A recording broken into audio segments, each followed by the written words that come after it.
masa berganti, tantangan kan kita hadapi, bergandeng tangan untuk negeri.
Bismillahirrahmanirrahim. Assalamualaikum warahmatullahi wabarakatuh.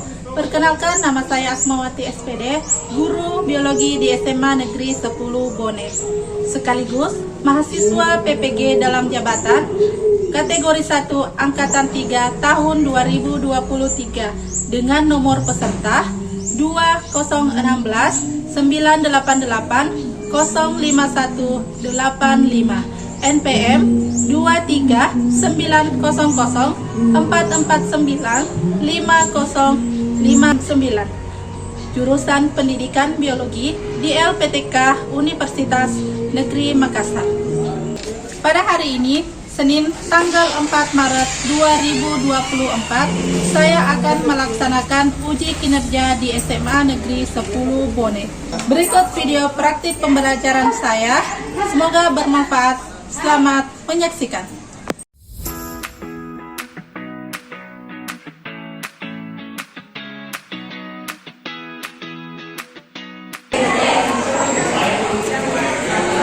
Assalamualaikum. Waalaikumsalam, Bu. Jadi sebelum kita mulai pelajaran, kita akan membaca doa terlebih dahulu ya. Silakan ketua kelasnya dipimpin doanya. Duduk siap, gerak. Ucapkan salam kepada ibu guru kita. Assalamualaikum warahmatullahi wabarakatuh. Sebelum kita memulai pelajaran, marilah kita bersama-sama membaca doa. Berdoa dimulai. Doa selesai. Oke, bagaimana kabarnya hari ini anak-anakku, sehat? Sehat, Bu. Oke. Yang sudah hadir siapa? Hadir semua, Bu. Oke. Sebelum kita belajar, silakan siapkan bukunya. Kemudian bukunya dirapikan. Sudah? Sudah, Bu. Oke. Silakan anak-anakku naikkan buku catatannya, buku sumbernya juga. Silakan naikkan semua. Oke. Siap belajar? Siap, Bu. Semangat? Semangat, Bu. Oke. Oke. Jadi sebelum kita mulai pelajaran, Ibu akan menyampaikan tujuan pembelajaran yang akan dicapai hari ini. Oke. Dengan melalui kegiatan pembelajaran dengan pendekatan saintifik menggunakan model problem based learning. Nah, yang pertama, peserta didik dapat menganalisis struktur dan fungsi jaringan penyusun sistem reproduksi.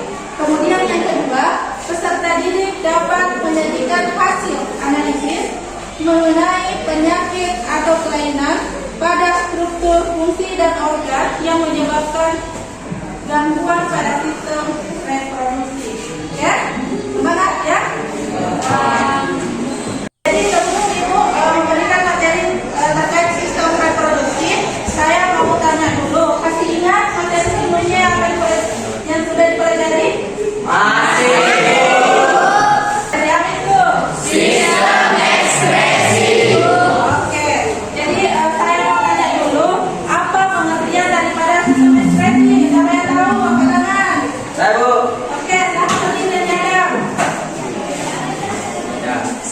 ekskresi adalah proses pengeluaran sisa metabolisme yang sudah tidak dibutuhkan oleh tubuh seperti cairan dan fluid.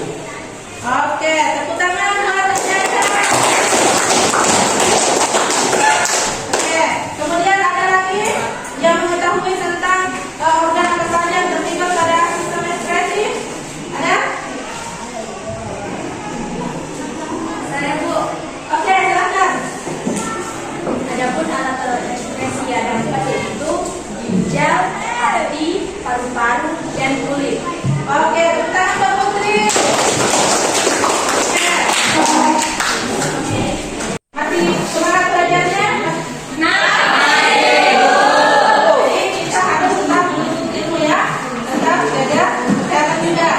Oke, seperti kita ketahui bahwa di dalam tubuh kita terdapat organ vital yang mendukung kelangsungan sistem fungsional tubuh ya. Oke, nah di mana di sini salah satunya termasuk adalah organ reproduksi ya, di mana organ ini akan membentuk sistem reproduksi. Nah, sekarang Ibu akan menayangkan video pembelajaran terkait sistem reproduksi. Oke, silakan diperhatikan. Sekarang Ibu akan memberikan tayangan video. Silakan anak-anakku diperhatikan ya. Oke. Jadi silakan anak-anakku diperhatikan videonya sebentar, dicatat ya. Mungkin ada yang penting. Oke. Di video ini kita akan belajar tentang sistem reproduksi. Simak terus videonya ya. Nah teman-teman, kita tahu setiap jenis kelamin laki-laki dan perempuan memiliki bentuk, struktur, dan fungsi organ reproduksinya masing-masing. Kita akan membahasnya satu persatu. Pertama, struktur dan reproduksi dalam terdiri dari testis, saluran kelamin, dan kelenjar kelamin. Setiap bagian-bagian organ ini memiliki fungsinya masing-masing. Kelamin pria terdiri dari epididymis, vas deferens, saluran ejakulasi, dan uretra. Secara keseluruhan, saluran kelamin ini berbentuk uretra, menghasilkan cairan yang bersifat basah. Kelenjar ini berhubungan langsung dengan uretra. Kedua, struktur dan fungsi reproduksi luar dan dalam. Organ reproduksi luar terdiri dari vulva dan labium, sedangkan organ reproduksi dalam terdiri atas ovarium, ovidum, uterus, dan vagina. Kita bahas organ reproduksi luar pada wanita, yaitu vulva dan labium. Vulva merupakan celah paling luar dari organ reproduksi wanita. Pada bagian vulva terdapat saluran reproduksi dan saluran urin pada daerah penis, yaitu vulva dan labium. Vulva merupakan celah paling luar dari organ reproduksi wanita. Pada bagian vulva terdapat saluran reproduksi dan saluran urin. Selanjutnya, ovidum atau tulang fallopian. Ovidum merupakan sepasang saluran kiri dan kanan wanita. Organ dalam kandungan vagina. Vagina merupakan saluran akhir reproduksi wanita yang bermuara di vulva. Vagina menghasilkan hormon kebir yang diproduksi oleh tanda galvarin, yaitu keturunan sarkoides dan mempermudah kelahiran bayi. Jadi, vagina berfungsi sebagai saluran keluar dari rahim, baik pada saat haid maupun melahirkan. Selain itu, vagina juga berperan sebagai alat kopulasi untuk menerima penis. Organ dalam itu labium majora terletak di bagian luar dan labium minora terletak di bagian dalam. Antara labium majora dan minora bagian atas terbentuk tonjolan kecil yang disebut klitoris. Pada klitoris terdapat korpus cavernosa mengandung pembuluh darah, dan ini akan berkembang saat terjadi kehamilan. Uterus berfungsi sebagai tempat pertumbuhan dan perkembangan embrio. Selanjutnya, ovidum atau tulang fallopi. Ovidum merupakan sepasang saluran kiri dan kanan yang ujungnya membentuk corong yang disebut infundibulum. Pada infundibulum terdapat fingre atau lubang-lubang untuk menangkap ovum. Tulang fallopi berfungsi sebagai tempat fertilisasi. Dan organ reproduksi bagian dalam terakhir adalah ovarium. Ovarium terdiri dari ovarium kanan dan kiri. Ovarium adalah spermatogonium diploid, spermatosit primer diploid, spermatosit sekunder haploid,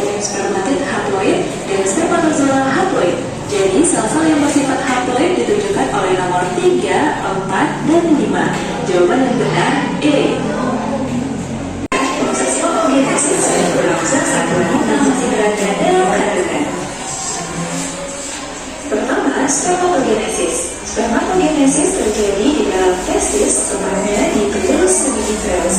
Proses pembentukan sperma yang terjadi di tubulus seminiferus melibatkan 3 macam sel, yaitu pertama, spermatogonia atau sel induk spermatozoa sebagai penghasil sperma. Kedua, sel-sel poli berfungsi memberi nutrisi pada spermatozoa. Dan ketiga, sel Leydig merupakan sel penghasil hormon testosteron yang berperan dalam pembelahan meiosis untuk membentuk spermatosit sekunder. Produksi spermatozoa sangat dipengaruhi oleh hormon FSH dan LH. LH, luteinizing hormon, akan merangsang sel Leydig untuk menghasilkan testosteron.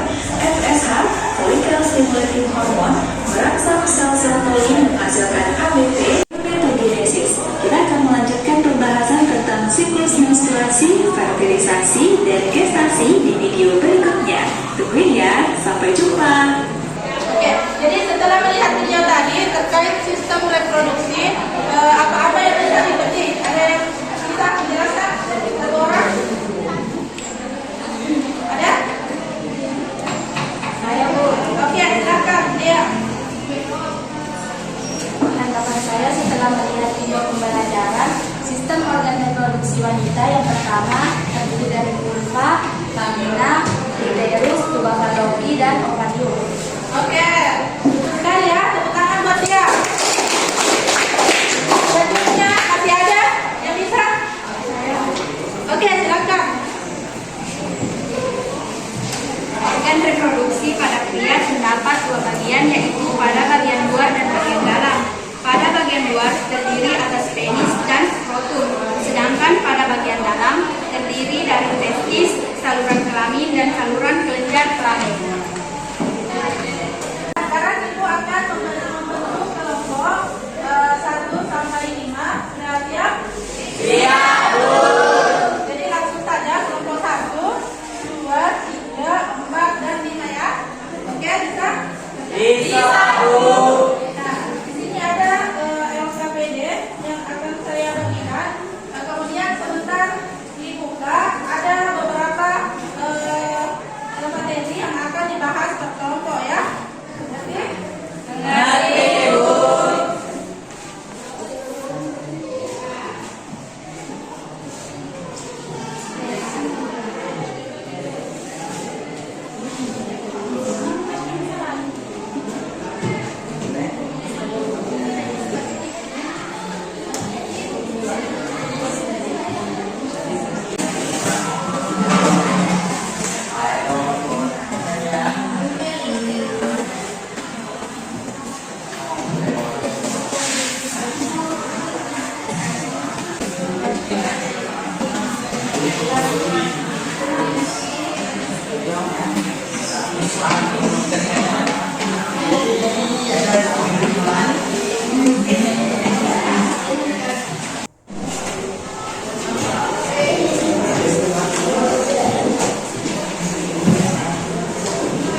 sampingkan saya.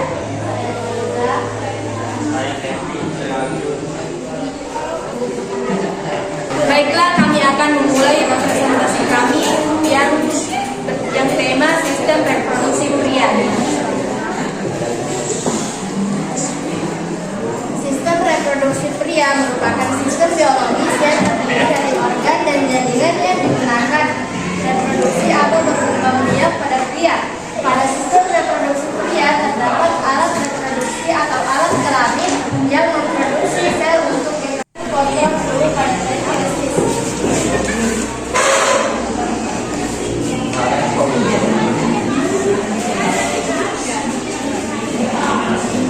Dan materi kedua akan dibawakan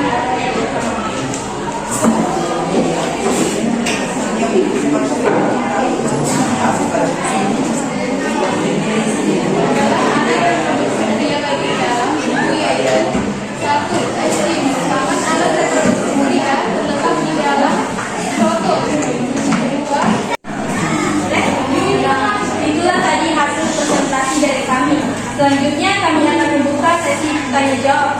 Apakah ada yang ingin bertanya?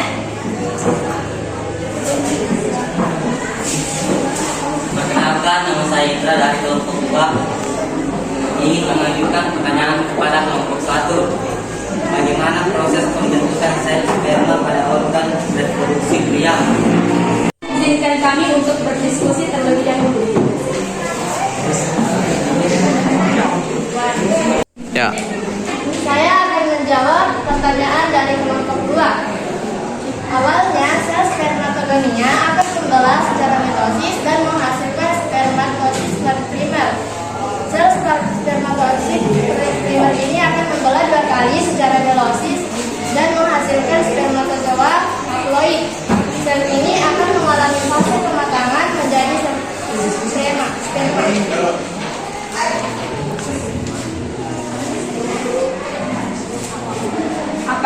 Apakah jawaban kami diterima?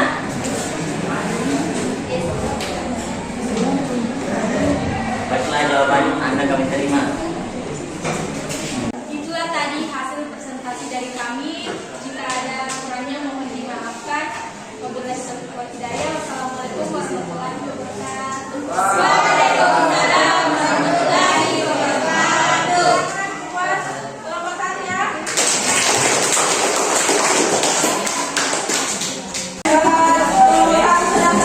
Selanjutnya kelompok 2. Siap? Siap, Bu.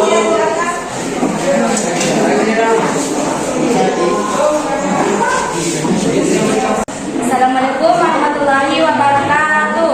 Waalaikumsalam warahmatullahi wabarakatuh.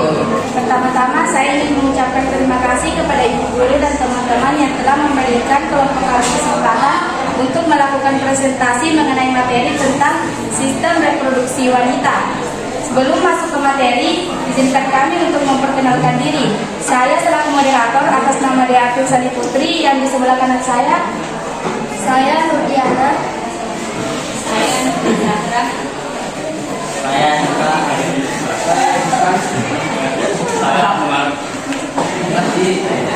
Baiklah, langsung saja kita menjelaskan materi yang pertama yang akan dijelaskan oleh anggota kelompok saya atas nama Nurdiana.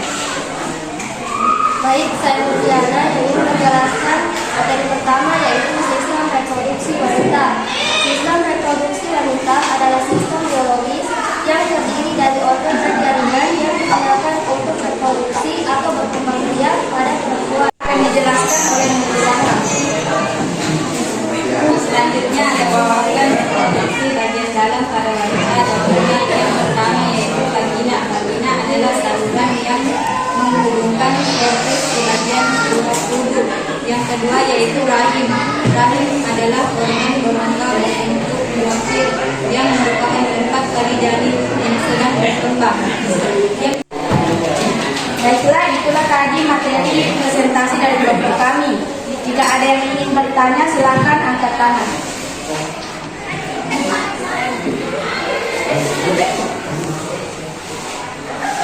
Perkenalkan, nama saya Putri dari kelompok 1 ingin mengajukan pertanyaan. Apakah fungsi utama sistem reproduksi wanita? Terima kasih atas pertanyaannya. Berikan kami waktu untuk berdiskusi.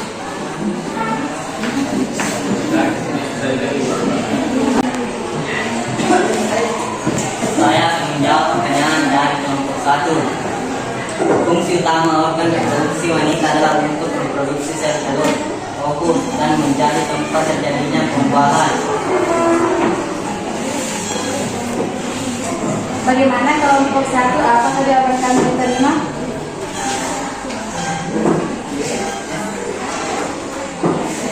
Ya, jawabannya. Apakah masih ada yang ingin bertanya? Tidak ada. Jika tidak ada, sekian presentasi dari kelompok kami. Semoga bermanfaat bagi kita semua.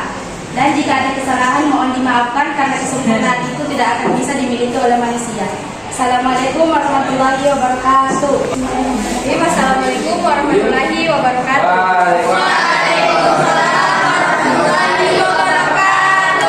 Selanjutnya, perkenalkan, kami dari kelompok 5 akan membawakan materi tentang gangguan penyakit atau kelainan pada sistem reproduksi.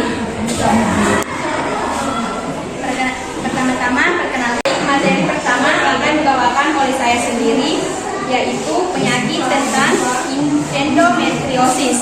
Endometriosis yaitu suatu gangguan pada jaringan yang biasanya melapisi rahim tumbuh di luar rahim. Dengan endometriosis, jaringan dapat ditemukan di induk telur, saluran telur. Penyakit ketiga, myoma uterik, dari tumbuh non kanker dalam rahim yang dapat muncul selama tahun-tahun di masa turun seorang wanita. Penyebab fibroid tidak begitu dipahami. Faktor resiko yaitu riwayat keluarga. Sekian presentasi dari kami. Di sini saya akan membuka sesi pertanyaan. Kami persilahkan. Baik, saya dari kelompok 5. Perkenalkan, nama saya Andreas Dadi, ingin memberikan pertanyaan kepada kelompok 5. Saya perwakilan dari kelompok 3 ingin memberikan pertanyaan. Pertanyaannya yaitu, apa itu sistem reproduksi? Baik, pertanyaan dari kelompok 3 akan saya jawab, yaitu sistem organ yang digunakan manusia untuk memproduksi dan melanjutkan keturunan atau proses biologi yang dilakukan oleh organisme untuk menghasilkan keturunan yang baru. Itulah jawaban saya. Apakah Anda menerimanya? Ya, kami menerimanya. Baiklah, sekian presentasi dari kami. Lebih dan kurangnya mohon dimaafkan, dan saya akhiri dengan ucapan wassalamualaikum warahmatullahi wabarakatuh.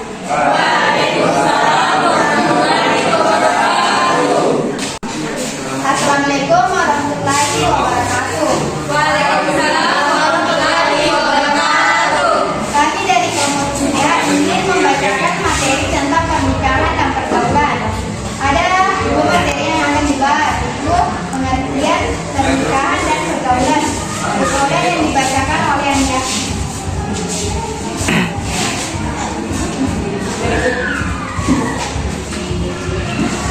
Pergaulan, etika pergaulan berinteraksi dengan orang lain secara sopan dan menghargai.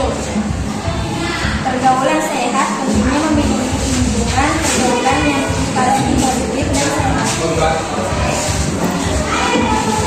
Yang kedua yaitu pengertian pernikahan.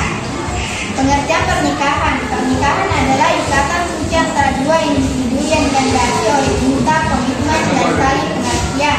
Tujuan pernikahan bukan hanya untuk membangun keluarga, tetapi juga untuk saling mendukung dan tumbuh bersama. Itulah materi yang kami sampaikan. Apakah ada dari kelompok lain yang ingin bertanya? Saya akan bertanya kepada kelompok 3. Apakah tujuan dari pernikahan? Terima kasih atas pertanyaannya. Izinkan kami berdiskusi dan berjalan. Silakan.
Baiklah, untuk materi hari ini cukup sampai di sini dulu. Insya Allah minggu depan kita akan bertemu lagi di tentang materi sistem reproduksi.